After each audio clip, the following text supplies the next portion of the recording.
as the full moon rises through a strange forest on a lonely road. At the signpost ahead, you have come to your final destination. Welcome to Greenwater Nightz with Sam Ritchie. Now, here's your host, Sam Ritchie.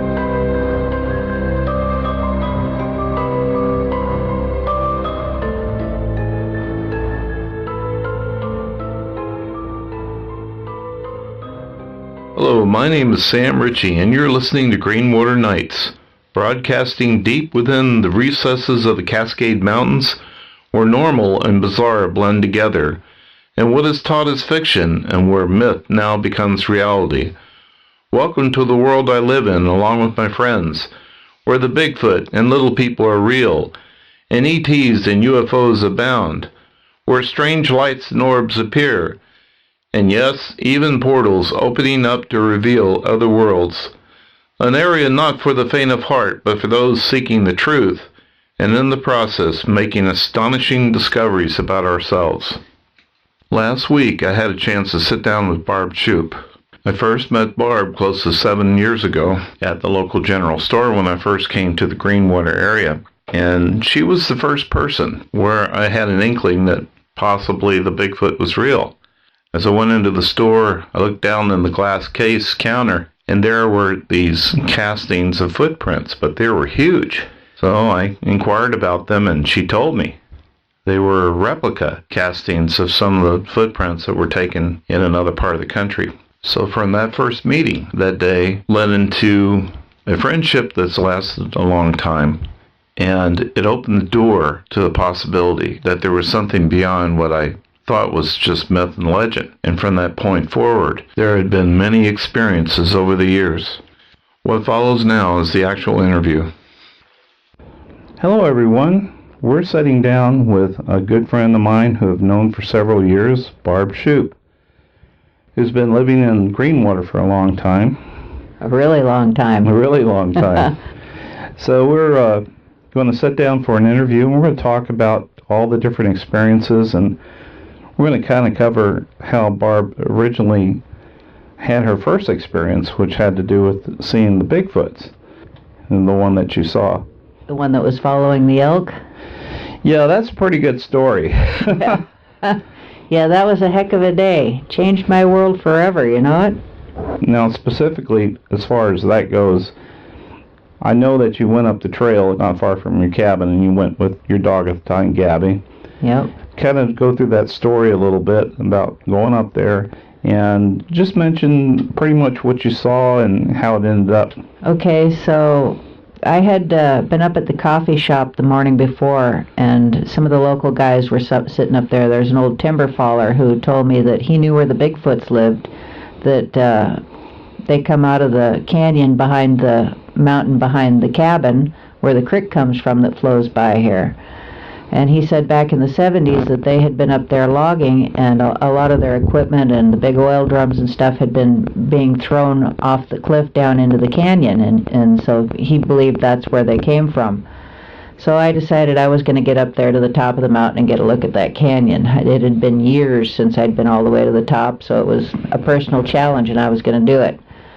So the next day was my day off, and I was tired, and I kind of dragged for about half the day, and I got into the afternoon, and I decided, you know, if we're going to do this, let's just do it. So Gabby and I went up the trail, and got up there close to the top. There's a spot where the trail kind of opens up, and it gives you a nice view, and there's a good solid stump beside the trail, and I figured, well, this is a good place to sit and take a little break before that last push to the top. So we sat there, and I started hearing this strange vocals, this talking that was like gibberish. It made no sense at all. And, you know, at that point I had heard that Sasquatch talked, but I didn't really know anything about it. And honestly, I didn't believe that it was possible, because in those days, in my mind, they were just another form of wildlife, and wildlife can't talk. So my mind didn't go to Sasquatch when I was listening to this talking. My mind went to, you know, every mutant horror movie I'd ever seen. Oh, yeah. and I was also possibly thinking maybe there were hunters up there, foreigners, maybe German mutant hunters, something like that, because it was very guttural speech, and if the closest thing it reminded me of was German, so I was thinking maybe German mutant hunters. I didn't know what it was, but I got my sticks out because I'd been planning on making knocks into that canyon from the top. And I just did a little whack, and immediately the stopping talked, and everything was quiet. I didn't hear another thing. We sat there for a few more minutes and got up and started to continue to the top of the mountain. And as I stood up on the rock from the stump where I was sitting, right behind me, the bushes were so thick you couldn't see a foot through them. But I heard this very deep guttural grunt, and I was thinking, okay, there must be a bear. We need to move. So we packed up and headed to the top. Got up there, got my sticks back out, did some knocks, and I was so disappointed because I didn't get any kind of a response. There was no Bigfoot activity that was recognizable to me at the time, and I was disappointed. So by this time it's getting pretty late in the day, and we start heading back down. About partway down the mountain there's a spot where the trail crosses a narrow stretch of land between an upper and lower stretch of the road. It goes down to a really steep switchback, and I just took the trail instead of the road down in between these two stretches of road. And about partway through, I heard this very human-like whistle just to my left, and it was very close. And in that part of the hillside, it had been selectively logged a few years before, so it was pretty open. You could see clearly a good distance, and there was nothing there. So just a few seconds after the first whistle, there's another whistle just below me at the bottom of the trail. And this is a really steep stretch of trail, and I can look straight down to where that whistle came from, and like I said, it's wide open, and there's nothing there. Okay, well, in times like this, your mind wants to rationalize, and it goes to the first thing that makes sense, and the first thing that made sense to me was, well, it must have been the elk. There's a lot of elk in the area, and elk are known to whistle. I've never heard them whistle like that, but must be elk. So I went on down to the lower stretch of the road, and from there I decided that I was just going to go ahead and take the logging road the rest of the way down. And Gabby's in front of me. We're walking along, and we're kind of a bend of the road, and she's ahead of me, and she stops and looks back at me, and it's like, okay, I know something's up there. So I go a few more steps, and I can see around the bend, and sure enough, there's two elk standing right there on the road. So I'm thinking, yeah, this has all just been the elk, no big deal. So we go on down around the next switchback, and I look up on the hillside, and there's the whole herd up there on the bank. And it's like, wow, look, there's the elk. That's cool. So we keep walking, and I hadn't gone maybe another 100 feet, and I hear all this crashing, the hooves thundering behind me as the elk are coming down off the hill and crossing the road, and they're all running through the forest to my left. And it's like, wow, there goes the elk. And then I saw it. It was probably a few hundred feet away from me, just slightly behind me to my left, and when at first glance it was facing me. My first thought was, gorilla? We don't have any gorillas. And then it clicked. It was a Sasquatch. And as I looked at it, as I focused on it, it turned and went sideways, and from that point on I only saw it in profile. But it continued right along behind the elk, following them in the path that they had run. And even though the elk had been running at full speed, the Sasquatch didn't seem to be making any kind of effort into keeping up with them. It just glided along. I could only see it from about the chest up. It was behind the last leaves of a vine maple bush, and I could clearly see the shoulders, the head. It had a huge cone. It had these bony ridges on either side of the face that just kind of went up into this very huge, massive cone. Massive jaw, deep-set black eyes, massive heavy brow ridge, no forehead. It just, right above the brow ridge, it just went back, straight back into almost a scooped-out area between the two bony ridges. The hair was black, wavy. The skin was pasty pale white. And other than that initial, when I first saw it, when it looked at me, it never looked at me again. It appeared to have its focus on the elk. So it gets to the edge of the bushes, the vine maple, and I'm thinking one more step and it's going to be in full view. And it took that one step, and vanished. It wasn't there anymore. At that point, I had never heard of cloaking, didn't know it was an option, didn't know what had just happened. I stood there and stared at that spot for probably 5 to 10 minutes, just trying to figure out what had happened. When I finally took my eyes away from that spot, I looked down to Gabby. She was right behind me. She stared exactly where I was staring. She hadn't made a peep, hadn't moved a muscle. At this point, I'm realizing it's starting to get a little dark out, and we still had a ways to go to get back to the cabin, so we needed to get moving. We left from there, and I spent the next 2 days just sitting in the cabin trying to wrap my head around what I had experienced. To me, seeing a Sasquatch had been something that I had always dreamed of, dreamed of that happening, and I had no issues with telling people that I saw a Sasquatch. But when you throw in that I saw a Sasquatch and then it just vanished into thin air, well, that's just going too far. I couldn't tell people that. I couldn't say, yeah, I saw a Sasquatch and he just disappeared. So I spent the next few weeks going back up there, and I looked at that spot where the Sasquatch was, where I was. I looked at it from every angle, and finally I rationalized it into, well, it must have just dropped to the ground faster than my eyes could perceive and crawled away behind a rise of ground. And once I had rationalized this into something that I could accept, at that point I felt like I was free to tell people that I had seen a Sasquatch. And although nobody ever asked where it went, I didn't answer that part of the question for a long time because I just didn't know how other than to say it just wasn't there anymore. So it wasn't until, I guess it would have been about 1.5 years, 2 years later, that we were having our second camp out. I had taken a group of people up the trail just to show them some tree structures, some broken stuff, just suspected Sasquatch structures. And I had my camera on my walking stick, and I wasn't actively recording anything. It was just on, and just in case. I wasn't focusing on it. I wasn't thinking about where it was aimed. It was just on. So we're standing there at this structure when about 75 feet in front of me, I see this short, hairy figure about 5'5" or so, pops up and takes off running, and it's just mowing stuff over as it goes, and it was so fast, and then it just kind of dropped out of sight. So you were there that day. Yeah, so I was up there on the trail?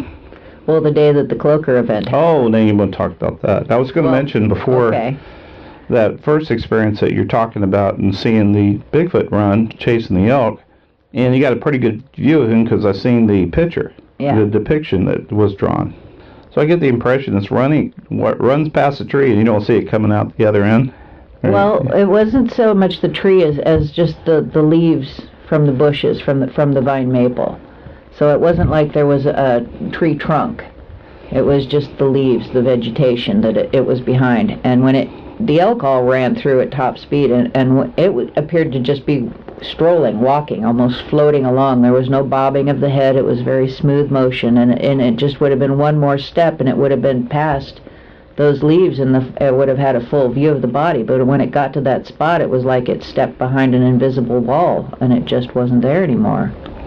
Yeah, so it was gone. Yes, so, but the thing is, it's, first of all, it doesn't have this up and down. You know, when we run, we have that, our legs are such a way that we bob, you know.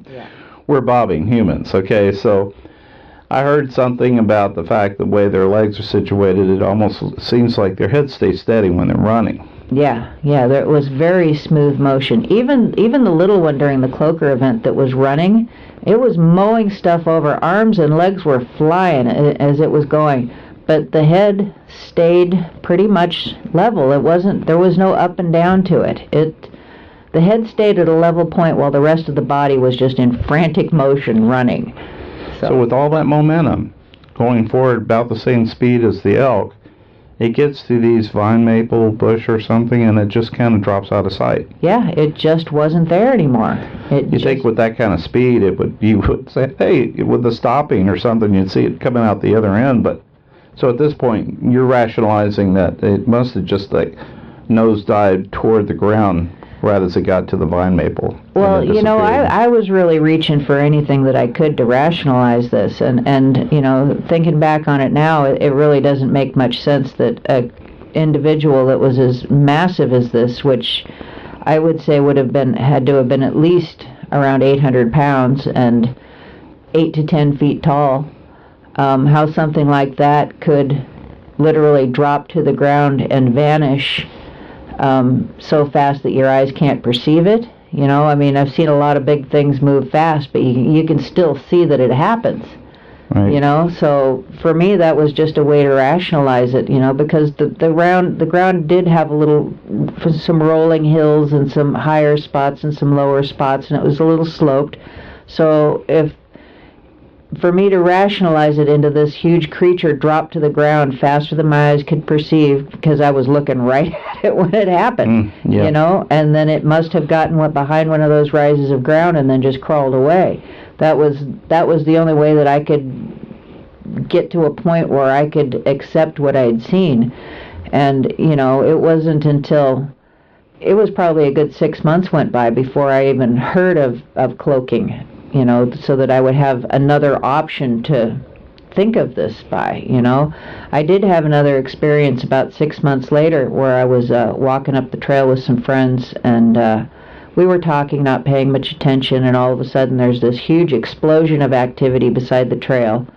The two people that I was with, one of them saw a small individual on all fours that looked right at him and then turned, leaped over a log, and was gone. My other friend, she saw farther back through the woods a large upright individual. She just saw like the shoulder as it stepped back behind a tree.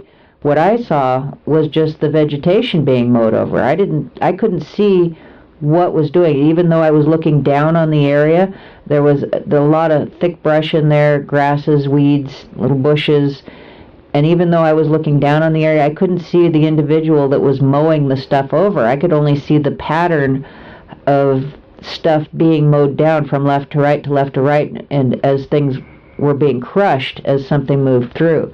I couldn't see what was doing it. And even then, I rationalized that into it must have just been flat on the ground and crawling in like a swimmer's stroke to do this without me being able to see what was doing it. So even at that point, I was still rationalizing. I still was unaware of this whole cloaking thing and not grasping what that meant. So it was a good time after that, because that would have been in, I think, July of 2013, and it was September of 2014 when we had the cloaker event happen. So it was 2013 when you first saw the... Well, it was November 1st, 2012, when 2012, the day that I saw the elk, or the one that was following the elk that vanished. Okay. It was the following July when I saw the vegetation being mowed down and I couldn't see what was doing it. And then it would have been a year later in September that we had taken the group of people up the trail just to show them the structures when the cloaker event happened. That pretty much seemed to be the time that I entered into the picture with the group. Yeah. When you took us up to the trail. You wanted to point something out on the side trail about a particular break in the tree that couldn't have been done naturally. Yes. The cloaker event is pretty significant, and there's plenty of information on the internet. Yeah. I think the one video, how many views did it get on YouTube? It was about... Oh, it's got a lot. It's got a lot now. It's over 300,000 or something. Oh, like maybe. I haven't looked lately, but I know there's a lot. We could probably give a condensed version of... I know I've talked about it on the show before. I actually related this the experience from my standpoint watching what happened. But the thing you saw, and thank goodness you had the iPod. Yeah. Pointed that direction. I know. It just happened to be on and aimed in the right direction, and, I think all this was meant to be, because it was such a chance that, because like I said, it was on, it was attached to my walking stick, but I hadn't aimed it, I wasn't paying any attention to it, so for it to be aimed in the right direction when all this happened, I knew it was aimed in the right direction afterwards. I looked down and I ended that recording and started another one, and we finished what we were doing. We have a in our ways of doing things, we have our rules, and one of our rules is not to approach. So when we have a sighting or an experience like that, we don't go running over right then. We waited until the next day, and then we came back and we went into the area and checked for the footprints, which we found. We examined the area thoroughly. That night, when I got back to camp, is when I first sat down and took a look at what I had recorded.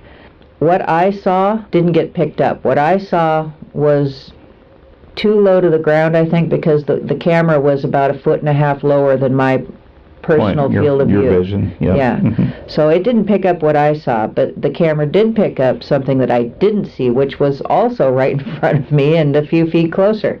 So what the camera did pick up was what looks like the creature from the movie Predator, just drops down and goes under a log. And what I saw it was when it came up on the other side of that log, and then it took off running. When we went back the next day and checked for the footprints, we found the individual that I saw. We found his trackway where it went, where it mowed over the bushes that I saw, and then there was a hole between some old logging debris, some old decomposing logs that were there. We believe it jumped down into a hole that debris pile had created.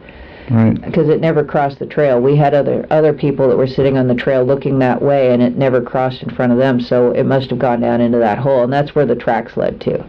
We also found a second set of tracks that went back and around another pile of debris and came back. Both sets of tracks were 9 inches, so these individuals were the same size, roughly 5 to 5.5 feet tall, not huge.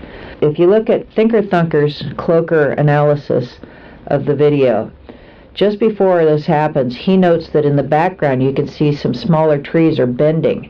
Okay, now that second set of tracks goes right back between those trees, and the deepest footprint was right in between those trees, and it was almost 4 inches deep into the soft ground, where it had pushed off those trees and bent them. So we know there were the two individuals. We know that at 5 to 5.5 feet tall, they are powerful enough to bend trees. The distance between the footprints averaged, I believe it was about 56 inches. So these individuals, even though they weren't huge, were moving so fast. They were covering so much ground that between steps, that's a lot. You have got to be moving fast to cover that much ground in a step. They were virtually flying. Another thing that happened during that event was my dad's wife was one of the people that was sitting on the main trail waiting for us. And when it all happened, her dog heard the commotion and looked down in our direction. Juanita looked where the dog was looking, didn't see anything, looked back, and then when she looked back right across the trail from where they were sitting, which was approximately 100 feet from where the event we witnessed happened, that's where she saw what she described as a small black baby monkey come head first down a tree and disappeared into the bushes. So we know there were 3 individuals from that. So Sandy had been with us that day, but she had continued on farther deep into the forest, farther back to check her gifting area from where we had stopped where this event happened. So she was there, but she didn't know any of this happened. So we had pre-planned that after we looked at this one structure, we were going to go up the trail farther and then go up to the right. Well, after this, we didn't want to intrude, so we continued up the trail but went in the other direction. When Sandy came back out, she didn't know any of this. So she's coming back out, she's on the main trail, and she hears from up on the hill, just above where all this had just happened, she hears a woman's voice. She couldn't make out words, but it sounded like a woman calling her children. And she was even a little annoyed with me because she thought that I was talking to our campers like they were children, which wasn't me. But that adds to the story that there was probably the 4th individual, which would have been mother or maybe an older sister, was calling the young ones that we had just had this experience with back up onto the hill. 2 weeks later, I got the 2 individuals on thermal camera. I had been driving back to the camera and spotted some eye glow on the corner as I came down over the hill. I pulled in, came into the house, got the thermal camera, walked out onto the road in front of the cabin and just aimed down the road in the direction where I'd seen the eye glow. I saw two individuals, believing they were squatted down because they weren't tall. They were triangular shaped, which was also what I saw the day of the cloaker event. They had no neck. They were triangular shaped. On the thermal camera, I could see the two triangular shape moving around down in the corner, and then I saw the tiny little triangular shape come out of the woods between them.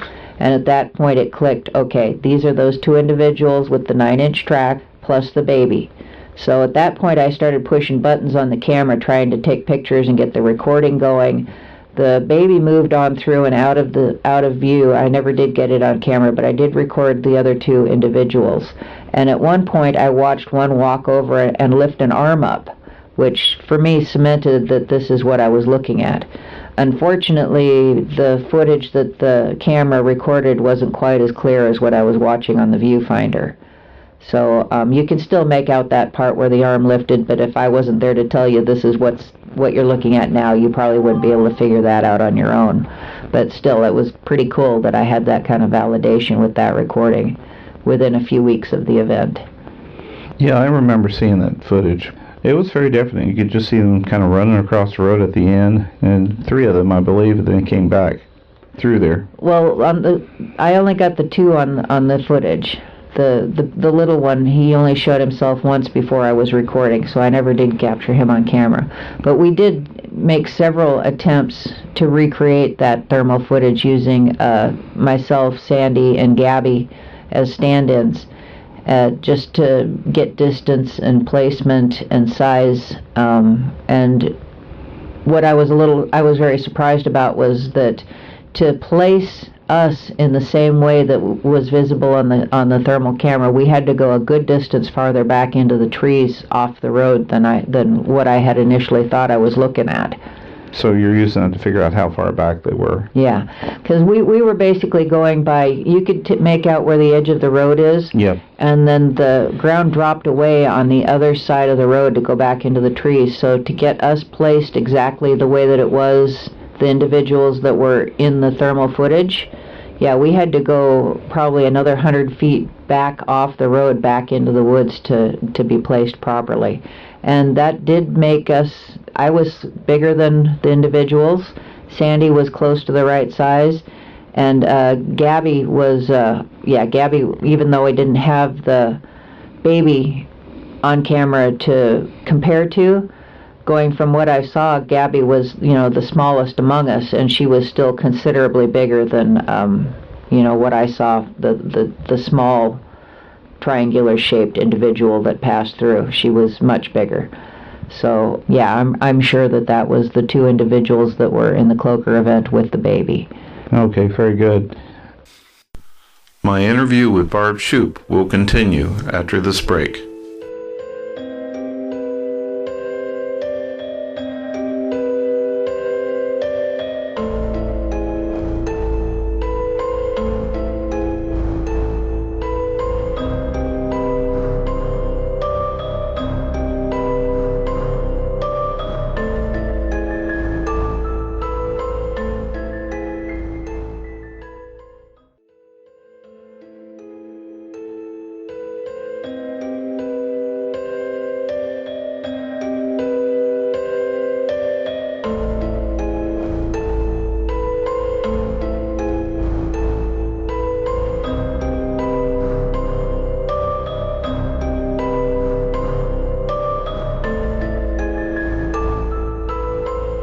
Welcome back to Greenwater Nightz.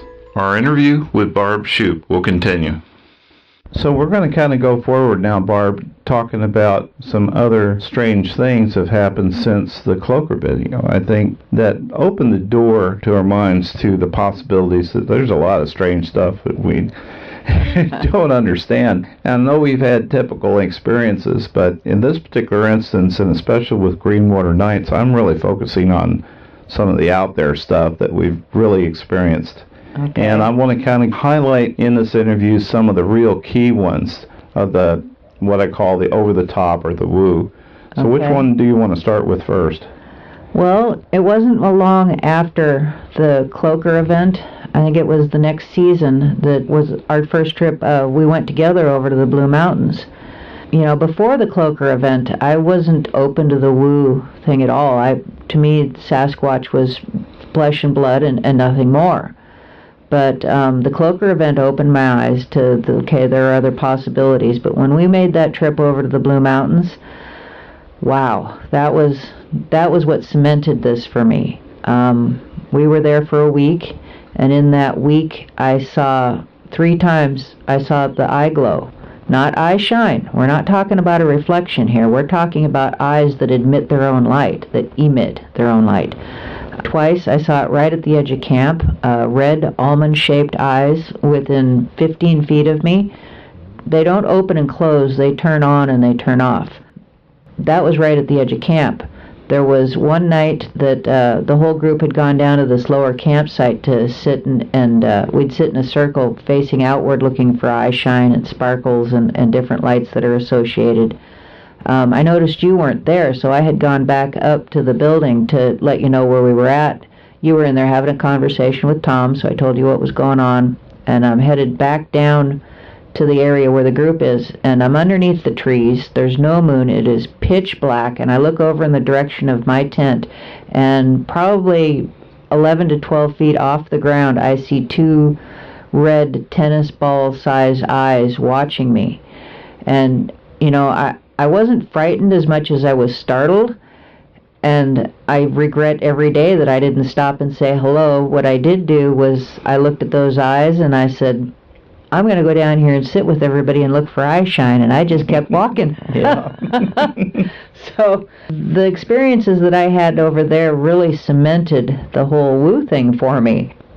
When I say woo, I don't mean it any kind of derogatory way. That's just the words that I use to express my meaning for things that I just can't explain, that are out of the ordinary. On another trip over there a few years later, we had taken the Barb and Gabby group over, and that evening, several people had a group sighting together. I think there were 6 that had gone to watch the sunset that evening. And when the sun had set, they turned around. Courtney was the first to see it. She saw the Sasquatch walking across the hill behind them, and just in case not everybody saw, it turned around and walked back again, just making sure everybody had a good look, which is one of the reasons that I'm pretty sure when these things happen, it's deliberate. So later that night, I think there were 4 of us. You were one of us, sitting there next to the fire. Everything had been quiet that night. We were just deep in conversation, and at one point Courtney heard a stick break, which got our attention, and then I heard a stick break, which made us all turn around and look, which timed it perfectly for us all to see the big white orb just floating up into the trees, where it got into the tops of some trees that weren't far from us, and it just stopped there, and we all stood there and watched it going, well, what's it going to do now? Because we could still see it was there. And then eventually it came out the other side of the trees at the same slow speed, and then it kind of hovered, and then it just was gone. It just shot off up onto the hillside and disappeared. So that was pretty amazing. Can I add something to that? Yeah, go right ahead. I think at first, did you think it was maybe the moon was out or something? Well, if it hadn't been moving, it would have been easy to look up and go, wow, look at the moon, because it was perfectly round. Right. It was white, and it was light, even though it didn't appear to be shining on anything. It wasn't emitting light. So at first glance, it could have been easy to mistake it as the moon, except for it was moving, and being pitch black night, it was hard to say how far or how close it was. It wasn't until the next day when we could look at where those trees were, because you could see when it went behind the trees where the trees were, because the trees blocked its view, the light, although you could still see the light behind the trees. So it wasn't until the next day that we decided that it definitely wasn't like a UFO, that it had been an orb. But yeah, it kind of looked like a moon in the sky. I've actually seen one of those before, and we took a night to walk up, and there were red eye shine. But what I noticed was, and I know the moon was out somewhere, but I looked up in the trees, and there was this perfectly white, glowing, what I thought was the moon at first. I'm looking up, and wow, the moon's really bright through the trees. Matter of fact, it's in the trees. I'm looking over, there's the moon, and I'm like, what the heck is this? And the only reason I'm mentioning it is because it was absolutely similar to the same thing, and it stayed up there for a good couple of minutes and then blinked out. It stopped. So that's in addition to other orbs have been seen or photographed. So go ahead with the story on. Well, talking about, since this is Greenwater Nights, there had been times in the past that I had seen orbs here in Greenwater, right in the trees right next to the Natchez Tavern, and I had a photograph of this, but the photo was lost. We were ghost hunting in those days, and a red orb shot through the trees and bounced off the side of a pickup and then went back through the trees the way it came and disappeared. I've seen two little yellow orbs that were just kind of bouncing around a few feet off the ground here near the cabin a few years ago, before, I knew the Bigfoot thing. In those days, I was thinking it was the spirits of the, little forest animals.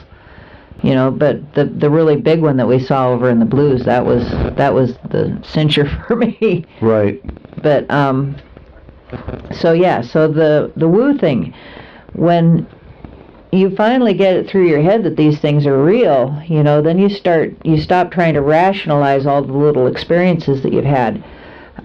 It's been 2 or 3 years now, I guess, since the day that we had a good windstorm, or a snowstorm. I went up the trail just taking the dogs for a walk, and I just paused with the camera to pan the beauty of it when I heard and felt this vibration that I couldn't believe the camera picked it up, but it did, and I don't know where it came from. I don't know the source of it. It was within a few feet of where the Cloaker event happened a few years before, but I felt this vibration go right up my spine, and even since then, every time I listen to the recording of it, that vibration still goes right up my spine. And when I posted this, I was expecting people to come to me and go, "Oh my gosh, Barb, I can feel that vibration in the video."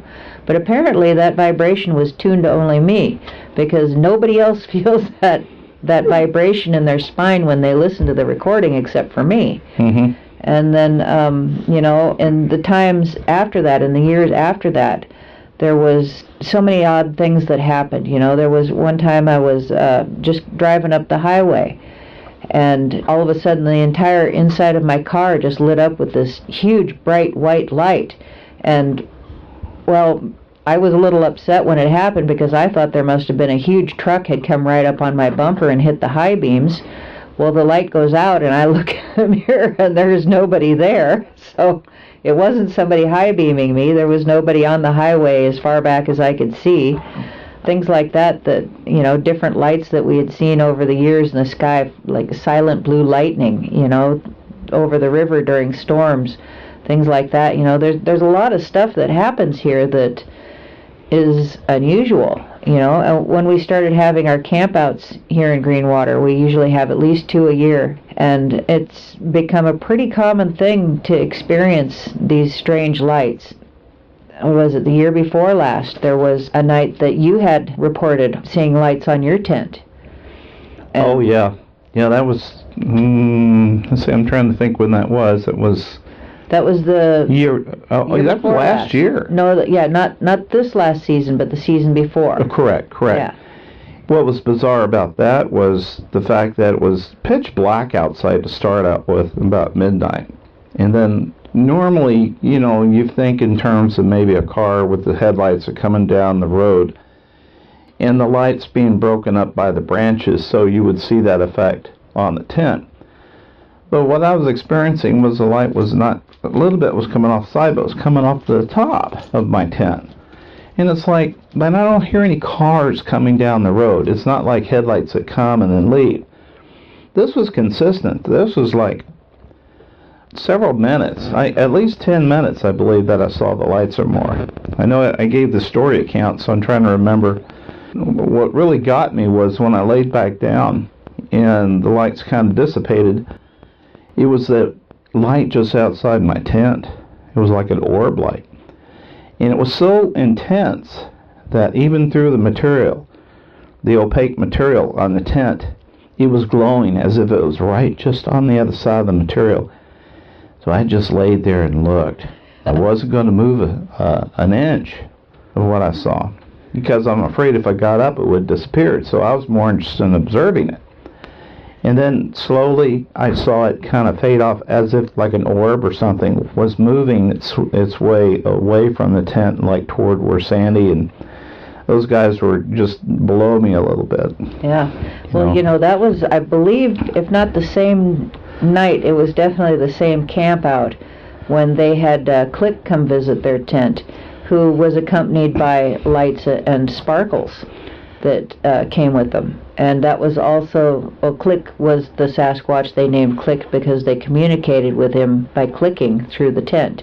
He was clicking for yes and no, answering questions.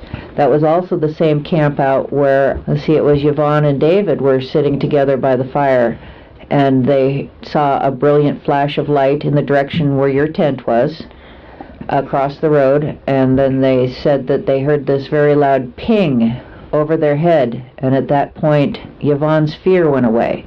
And up until then, Yvonne had, much as she loves our camp out, she was always terrified of everything. And after that, she became the person that was offering, are you frightened? I'd be happy to walk you to your tent or take you down to the potty house or wherever. She was the person who was comforting everybody else who was afraid. So there's a lot that goes with these lights. It's not just a light itself. There's an intelligence that moves with them, and whether they are of the Sasquatch or just with the Sasquatch, I don't know, but they are definitely associated in some way. Yeah, I was going to mention about Kevin and Sandy's experience in their tent with Click, and it was just outside, just the same way, just outside, right outside the tent. And there was one instance, I believe, I won't give away too many spoiler alerts about it, but because I plan to have Kevin as a guest on Greenwater Nights on a future episode. And the thing that was really impressive was it pressed its hand, or it pressed against the tent, and they could actually see that. Yeah. So but I also understand the apprehension of, okay, there's something clicking and communicating with us outside the tent. I'm not likely to just jump out and zip it open and run outside and say, what is it? Because there's still that fear and apprehension. It's like me, there's plenty of chances us just seeing the bright light or seeing something else outside of my tent. I'm going to run out there and see what it is. I don't think so. If you were to run out there to see what it is, the chances that you're ending that experience right then and there are pretty much 100%. You might as well just lay there and enjoy the show. Yeah. Yeah. If you try to push it, it's going to be over with. And that's one of the things that, it's almost like an addiction, this whole Bigfoot thing, is you just can't get enough. So when you're having an experience, you want to extend that experience as much as possible. So you're not going to do anything to run them off, Well, it's like it was exciting with stick structures and made footprints and things like that, but once you start experiencing this over-the-top woo stuff, yeah, that is addicting, especially. Yes, it's like, all right, is that it? I want to, I'm looking forward, and I always tie this in, I'm looking forward to this experience, but I'm always tying it in with the paranormal a little bit, too, so seems to be a connection between that and the exciting thing we're probably going to talk about next, which we're going to go right into it, I think, because it's the subject of, I don't even want to say what it is. Okay. I want you to kind of, you've already experienced a cloaking Bigfoot look like Predator jumping down from a branch. You've already seen lights and glowing lights in places. Let's go into this, one of our campouts over here near Greenwater. Okay, so the next thing I'm going to tell you about was at our May campout this last spring, May 2019. I was in my tent. I had just gone in. It was 1:30 in the morning. I had Goldie, my puppy, 6.5 weeks old. She was stuffed down into my sleeping bag, sleeping. I had just picked up the lantern and turned it off and set it down when the entire front of my tent is just illuminated. This very intense, bright white light. And one of the things that, as a point of making a point of how bright this light was, the rain fly on my tent, when we tried to recreate this, we couldn't come up with a light bright enough to make the rain fly disappear. But the light that I saw shined right through it like it wasn't even there. There was no shadow from the rain fly. So what do I see when this bright light shines on the front of my tent? But an upright humanoid figure casting a shadow on the front of my tent. It's just standing there. And I mean, this is just a fraction of a second after I turn the light out that this happens. And my first thought was, okay, there must be somebody out here walking in front of my tent with a really bright light, car lights. What is this? So I'm not hearing anything. The light comes on. There's this figure that's upright. He's casting a shadow, perfectly clear shadow, directly on the front of my tent. The light shifts, the figure disappears, and the light goes from this brilliant light highlighting the entire front of the tent. It goes down to the lower right corner and just becomes this dim light that's just right there in the corner. And when it does that, inside my tent, right in front of me, a portal opens. And it just went from nothing. It just opened in this oval shape to about 2.5 feet wide, and then it closed back down on itself and was gone. And in that time that it was opened and closed, which was just a few seconds, I looked into some place somewhere else. It was somebody's living room. It was a rough brick fireplace with a fire going. There were 2 brown couches on either side. There was nobody there. It looked warm and cozy. The light was dim. You know, one of these days I'd like to be regressed just to see if I can remember more of what I saw. Because, you know, I don't recall seeing like any artwork or lamps or rugs or any details like that. But, you know, my view into it was short, so I only got the big details of the fire and the brick fireplace and the couches. So after it opens and closes in the same place where the portal was, I'm looking at this silvery mist that's just kind of swirling around in the air, and this silvery mist starts creating these faces that are Sasquatch faces, and it morphs from one face into another face, into another face. And it's morphing from one face into another face. Some of them were more ape-like, some of them were more human-like. I can still see the faces. The one in particular was very human-like. It didn't have much hair. It had, you know, the no forehead, the heavy brow, a very prominent nose, and a big jaw, and it was not ape-like at all. It was very human-like, but not like us. It was one of the faces. And eventually I just fell asleep laying there watching this silvery mist morphing from one face to another, and yeah, that was... You got competition. Yeah. Well, the audience needs to know we're actually sitting with you in your house, and you have a couple of dogs. You know, Goldie and Jack down here that are, after this little bit of the interview, they're kind of vying for attention now. I think they're trying to be as distracting as possible. The cat decided to climb on top of the curtain. Yeah. She's and then too. Running all over the place and trying to step on my computer system over here while I'm doing the recording. Well, that's okay. We got it now. I can't be perfect about doing stuff like this. You know, I just got to throw in a little excitement with the animals. Yeah, they want to be part of stuff too. Right. They're humming underneath the bed like a growl or something like that. It's like, okay, guys. That's what they do.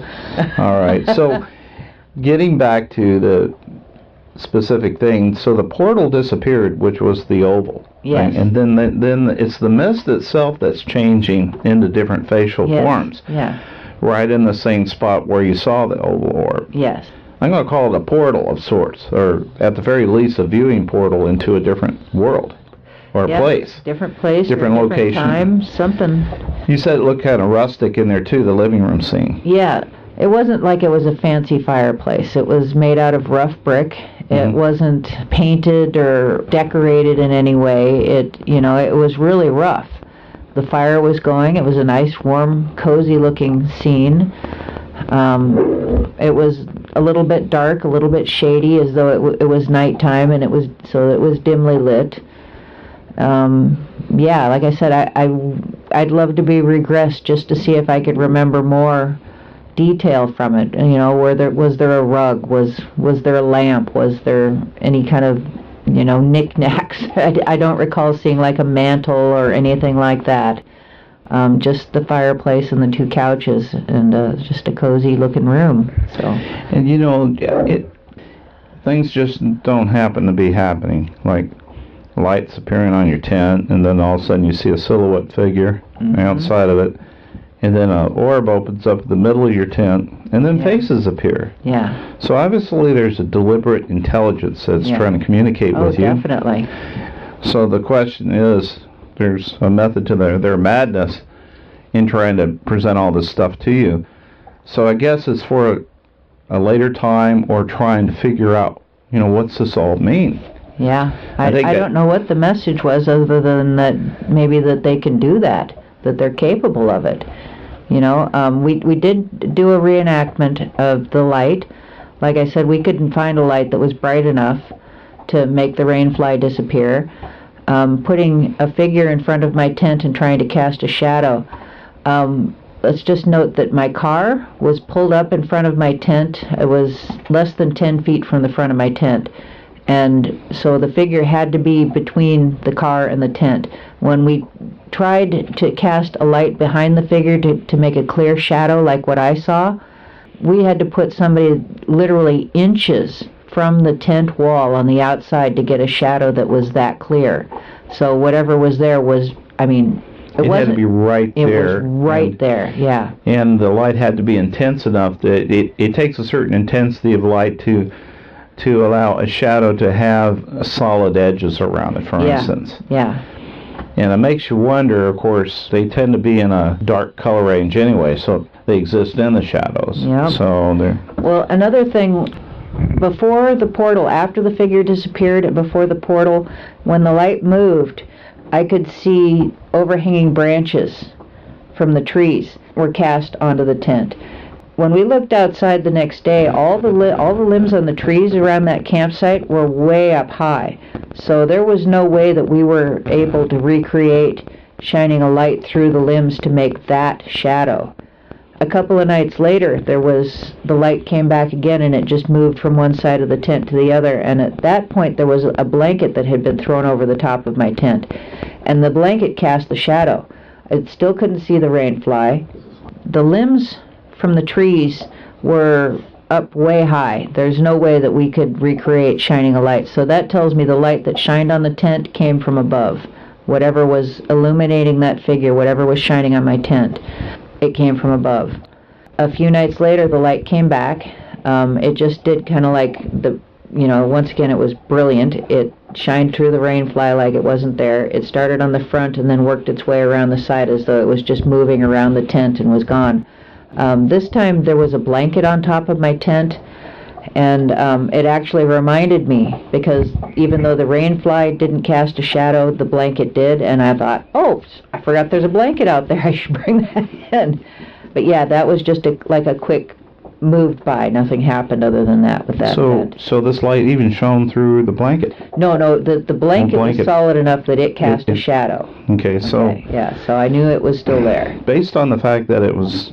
branches are coming through and the light probably moved, could have been one of those white orbs that was casting all that light down. It could be. Because it seemed like the light was coming from... I think I was there. We were out there at night, I think, with Heidi. Yeah. And we were trying to figure out... Yes, and we're trying to figure out whether we were taking a flashlight and flashing it in several places, and it was still too low. Mm-hmm. We couldn't get it up high enough. Yeah. So we figured it was in the trees because we couldn't get that casting of the shadow of the branches just right that you saw. I think some other people had experiences there too. Yeah, that same camp out, one night some of the campers had gone up on top of the mountain behind where camp is and had been watching lights in the sky, and not just like up in the sky like stars, but down low. There was one light in particular was mentioned that they could see between this mountain and the one on the other side of the valley that was moving around, and at one point they watched a red light emerge from the white light, and it moved around. And at one point the white light that they were watching moving over the valley came at them, moved directly toward them. So it makes me wonder, okay, is the light that they reported seeing on top of the mountain the same light that came by my tent the night the portal opened and the night that the blanket cast a shadow? And would that be the same light that was there, the year before, that was on your tent and that was associated with click and the pinging sound? That may have also been the same camp out that we had some campers that were there the night before the camp out started. They came in a night early and they reported seeing a UFO hovering over camp that night. So are we talking about a UFO here? Is this an orb? Are orbs UFOs? I mean, it's basically an unidentified flying object, but when you say UFO, most people think aliens. Right. Some kind of a craft. Was this a craft, or was it just a ball of energy? These are the questions that I'm looking for answers for now. These are where these experiences have led me, is to wanting to know the difference, wanting to know how these things are associated with the Sasquatch, because there's definitely an association, whether they're created by or just working with, or it's just too much to be a coincidence to have all these things happening in the same place in the same time for them not to be associated. On a current episode of Greenwater Nightz, I have an interview with Tom Cantrell, and he's revealed something that I never heard before. Oh. And so definitely want to listen to that, because it had to do with healing and the Sasquatch, but it tied something else in with it. Okay. So I don't want to get into it. There's a spoiler alert about it. But it was definitely a gold nugget stuck inside that interview. All right, cool. Okay. So I'm looking forward to hearing about that. Oh, yeah. And it does tie into all the other stuff. When you're talking about portals, you're talking about the interdimensional stuff. And, of course, you had your particular story, and I've had mine, of where the day after the Cloaker video, I saw the light beams and the orb in midday. These things seem to tie in with everything else that we've been experiencing. You can't just, I'm just going to research Sasquatch. Yeah. You see, it doesn't work that way. If you're really, truly serious about learning something more, then you're going to have to find out, this is just the start. Yeah. Because it ties into a whole lot of other things, and pretty soon you start questioning about, our own nature. Have people been lying to us about our existence on the planet, about our history? So it really goes deep.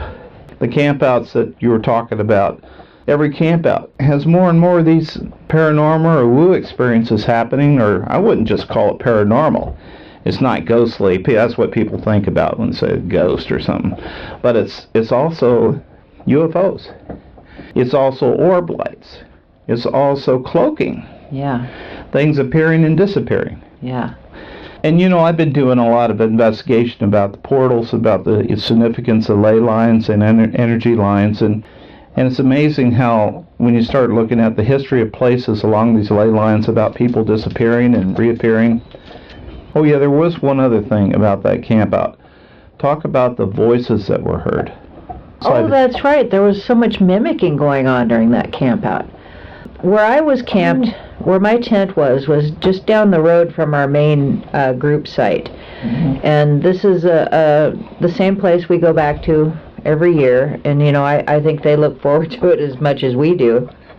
In years past, and this is something I've experienced myself, not just reports from the campers, but at night you'll walk down that road to the tents that are back there, and you hear voices. I've heard children's voices. I've heard women's voices. It happens daytime. It happens nighttime. This last year, one of our campers was a little bit upset. She'd gone back to take a nap during the day and heard footsteps around her tent, and then heard voices of fellow campers, her friends, who had gone rock hounding, and she heard them come back and talking about the rocks that they had found. So she gets up, she comes back out to the campsite, and she's looking for everybody. They're not there. They hadn't even returned from rock hounding yet. And yet here she was listening to a conversation that they were having in their car miles away. And yeah, she was a little startled with that.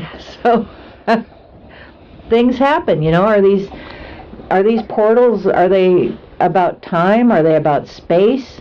Are they something that opens up and just lets the sound flow through? Is it how do these portals work like that? Is it just a wrinkle in time, a wrinkle in space?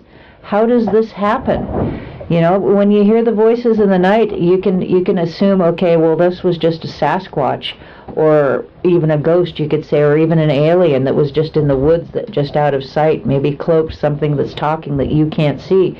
But when you hear the voices of people that you know having a conversation that they admit to having in another place miles away, how do you explain that? How is that associated with it? Is it just the energy of the place? Is it the rocks in the earth that are creating some kind of a speaker? If that's the case, why wouldn't it be just the voice of anybody that's somewhere? Why would it be specifically the voices of people that she knew talking about the rocks that they'd found while they were driving back? I think it's very deliberate. I think there's a method to the madness. It's not a coincidence. It's not just randomness. No. The only thing that comes to my mind is the fact that it's a message to us, that there's something they want us to know. They want us to at least be aware that certain things exist. And even with the voices, for instance, they're throwing out these little nuggets, almost like an investigative reporter. Here, let's throw a clue out to you. So we're actually becoming more like detectives at this point. I said, piece here, piece there. And I think they want us to take a piece of a puzzle to a 1,000-piece puzzle. Whatever. I used that illustration before. To get the big picture. And it could also be the fact that we couldn't handle everything at one time.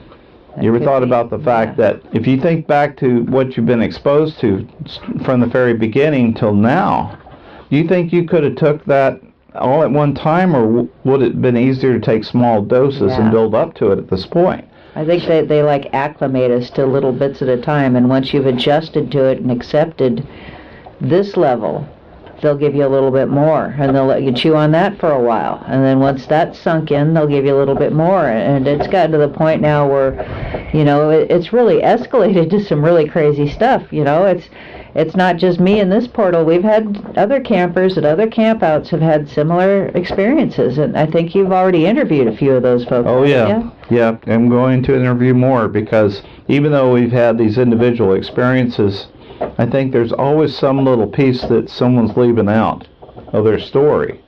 But I like to take collectively everyone's story and start piecing it together so that we can get a clearer picture about what might be happening. Yeah. So. And, you know, I'd like to throw a shout out there to many of you may have heard of the book Valley of the Skookum. It was written about a family who had experiences not far from here. Back in the late 70s, they were on the Carbon River, which is also a glacier river that flows off of Mount Rainier. We are on a glacier river that flows off Mount Rainier. We're on the White River. Right. So is there something about the mountain? Is there something about the glaciers? Is there something about the rivers that attract this energy? I have a theory on the glacier silt. You know, that all that silt in the river, these are big rivers, you know, and there's a lot of grinding, and even though it's in water, that's got to create some kind of friction, some kind of energy. And it makes me wonder, do they draw off of that? You know, is that what attracts these beings to places like this?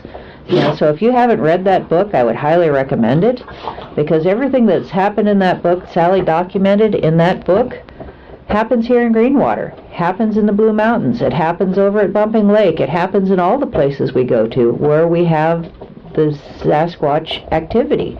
It's not just limited to large, upright, hairy creatures walking the woods.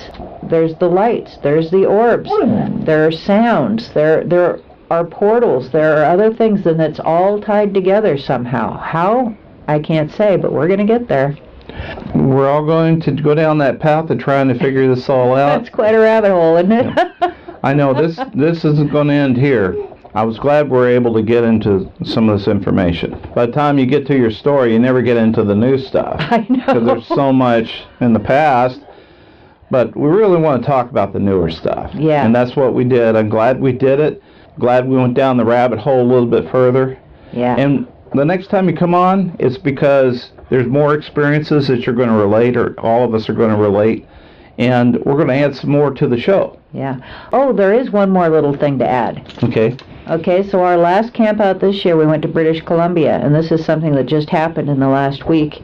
I uploaded one of the videos of just Sandy and I out walking through the forest looking at structures, and as happens quite often, viewers found something in my video. There's a voice, and to me it says hi, that sounds like it's right next to the camera while I'm talking, and we didn't hear it when it happened, you know. So when we went to British Columbia, I think this was a case that we were welcomed. I had a sighting within an hour of arriving. When I was pulling out to leave, the tree right across the road from me shook as though to say farewell. And when we went on our first walk in the woods, I recorded a voice saying, hi. I heard it too. Yeah. I heard it too. Okay, Barb, I do want to give the audience an opportunity to know where they can watch your videos and your information. Can you just kind of share that briefly? Yeah, you can Google Barb Shupe. My YouTube channel will come up. You can go and find me on YouTube. Watch the Barb and Gabby, which has now become Barb and Goldie channel. You can see all the witness reports from our campouts. We have our meetings. We take you on walks through the woods. You can go back and look at my older videos where I was out here just around Greenwater with just me and Gabby, where we had our experiences.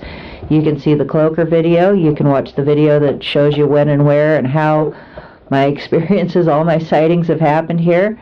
There's some great stuff on there. Yeah. Great. All right. Well, thanks a lot, and we're going to be talking to you soon. All right. Cool. Okay. Well, thank you, Sam. All right. Well, you've been listening to an interview with Barb Shupe. Stay tuned next time for hopefully a very exciting episode of Greenwater Nightz. I'm your host, Sam Ritchie. You all take care and have a good day.